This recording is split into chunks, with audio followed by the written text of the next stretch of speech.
You're listening to As Read by Me, the podcast where writers read and readers listen.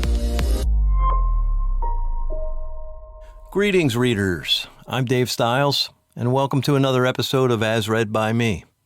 I'm happy to report we've been recording lots of authors in the past few weeks, and you're going to hear a very interesting, eclectic collection of voices and subject matter in the upcoming episodes, including this one. In today's show, we have a thought-provoking book excerpt read by Frank Goldstein, a little true crime poetry by Paul Camarata, and the tale of a speedy recovery from Heidi Bahnck. Here we go.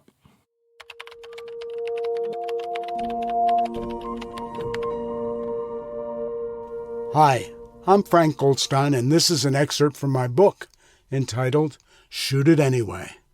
This story is called The Second Mirror, as read by me. Local 4 News at 6 starts now. We are tracking the investigation. Revived worries about us. 2 employees were shot. Because their policies no longer work. Turn off major electric This mother's appliances that fight were to off get her when the life pump back. From July through September, It's going to gonna drift southeast overnight. Can you imagine a day without TV news? It doesn't matter what time it is, breakfast, lunch, or dinner time, bedtime, or even in the middle of the night, you can always get your dose of TV news. And it isn't just CNN or headline news anymore. It's any of a dozen or more networks peddling their version of what they think is important for you to know. More and more these days, though, it'll be local news.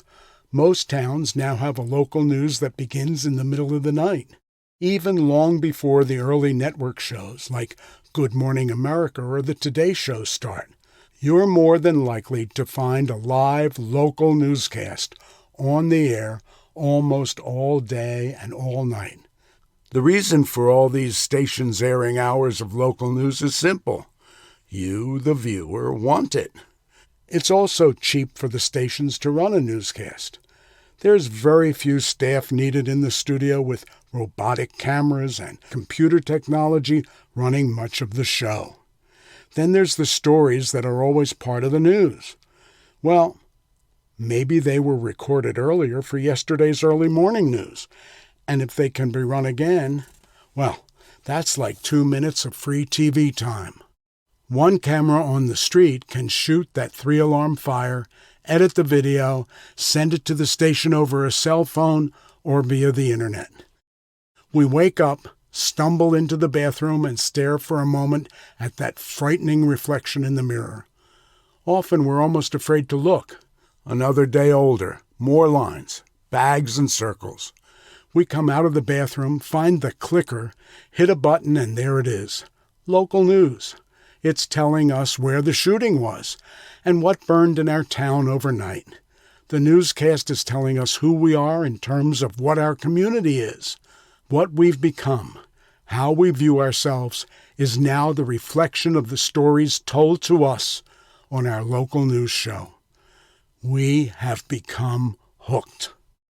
It doesn't matter if it's called Action News, Eyewitness News, or The Morning Report, or any of the other endless catchy names the news consultants sell the TV stations to try to build an identity for the product. The product is the newscast, and it has become the most important conduit of information into your bedroom, kitchen, living room, your life. Local news. It wakes you in the morning, has lunch with you midday, keeps you company at dinner, and tucks you into bed at night. TV news is reflecting your town's image, an image that you'll carry with you all day, talk about with your friends at work, and want to know more about when the news is on when you get home. Look, there's your neighborhood. Is that your street? Wow, I know that woman from the store. She just said, "This kind of thing doesn't happen around here." He was a quiet neighbor. I can't believe this. I'm scared. I think there's a bit of voyeur in many of us. Perhaps the press card is really the passport into the intimate, personal, life-altering events that most people can only experience in the 2 dimensions of TV news. The cameraman is the real video voyeur on the story, seeing people exposed in a way that most folks would never allow themselves, their family, or friends to experience. Yes, we've become hooked to the second mirror.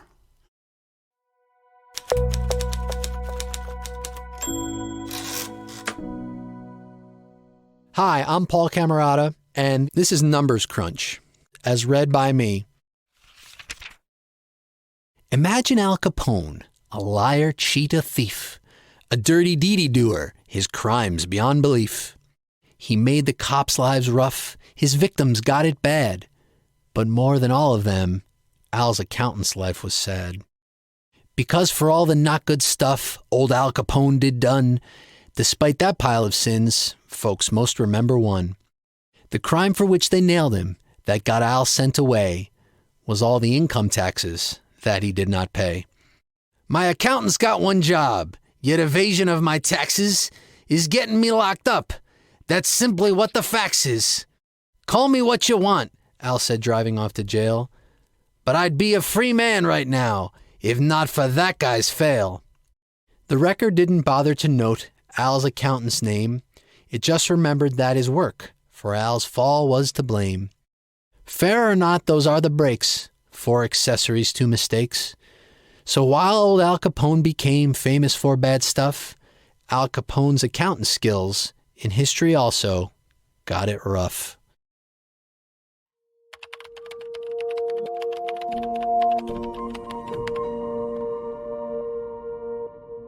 Hello, I'm Heidi Bahnck, and this is The Cure for the Common Cold, as read by me. In February 2007, Daniel Craig saved my life at the Super Bowl.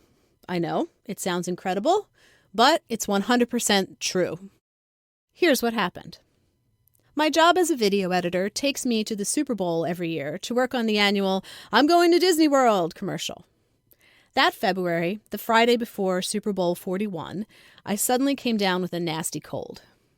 I'd been working in an edit trailer in a pop-up compound for a couple of days, picture ugly wood paneling and questionable cleanliness. And I don't know if I was having some kind of allergic reaction to something in the recycled air or if I just had really bad timing and caught a cold. But I was sniffly and sneezy and just felt like garbage, which is no good because being sick on game day was not an option. You might think that working at the Super Bowl is super fun, and it is definitely a unique experience. But the reality is that it's also a long, non-stop, stressful workday for me, usually around 16 hours stretching late into the night after the game, and I need to be alert and functioning, not sneezing and wishing I was wrapped up in a fluffy bathrobe eating chicken soup. Further complicating things, my dad and my brother had flown to Miami to go to the game and wanted to meet me for dinner that night. But instead of going out with them, I decided to do the responsible thing and stayed in to take care of myself and try to get over this sniffle. So I went down to the little shop in the lobby of the hotel, bought myself cold medicine, and returned to my hotel room for an exciting evening of rest. I took my cold meds, swapped my contacts for my glasses, put on a pair of comfy sweatpants and a t-shirt, and miserably climbed into bed with a box of tissues. In a modest attempt to salvage my Friday night, I decided to treat myself to a ridiculously overpriced in-room movie. And at the time, Casino Royale, the first James Bond movie starring Daniel Craig, was still pretty new and available on demand. I hadn't seen it yet, and I'd heard it was good, so I thought, what the hell, I'm stuck here anyway, might as well watch something.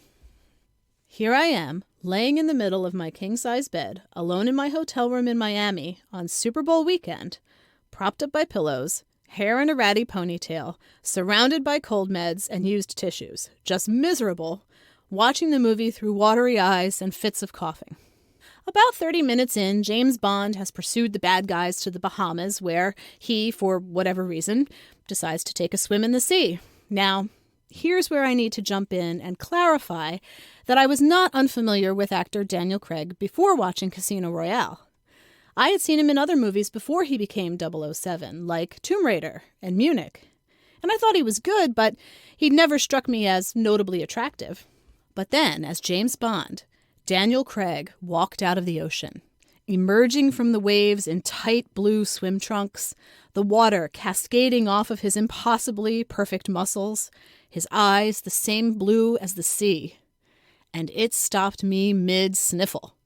I literally sat up in bed, put my hand to my chest, and gasped out loud, Time stopped for a moment. Then I kind of looked around the hotel room to make sure I was still alone because, damn, did I just do that? Who am I? This was totally out of character for me. Did I really just bolt upright alone in bed and gasp out loud because a hot guy walked out of the ocean? Did I really just have a visceral, full-body reaction to James Bond, all beefy and built in tiny little swim trunks? Totally not my type in real life, by the way. I never even thought he was hot before.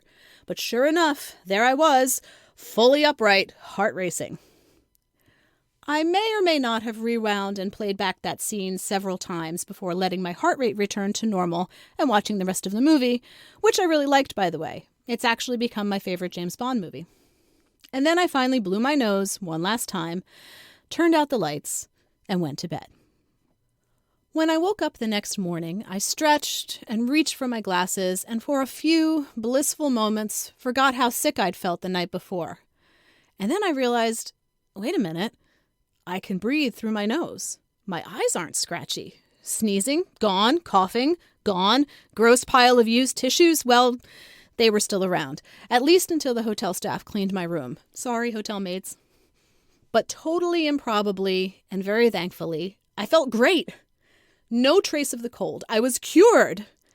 And who did I have to thank for that? Obviously, Daniel Craig.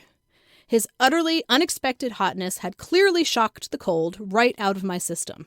Daniel Craig had cured me of the common cold. I ended up spending that day, my Saturday off, relaxing in Miami with my dad and my brother checking out South Beach. And the next day, in Super Bowl 41, the Colts beat the Bears. Tony Dungy and Dominic Rhodes shouted, "I'm going to Disney World!" And we finished our commercial, which aired on ESPN shortly after the game. All because of Daniel Craig. Thanks for joining us. For more information about the podcast and the authors, visit asreadbyme.com. If you're a writer and would like to read one of your stories on an upcoming episode, send an email to writers@asreadbyme.com. If you like what we're doing and would like to help us remain ad-free, you can support us by visiting our Patreon page at patreon.com/asreadbyme.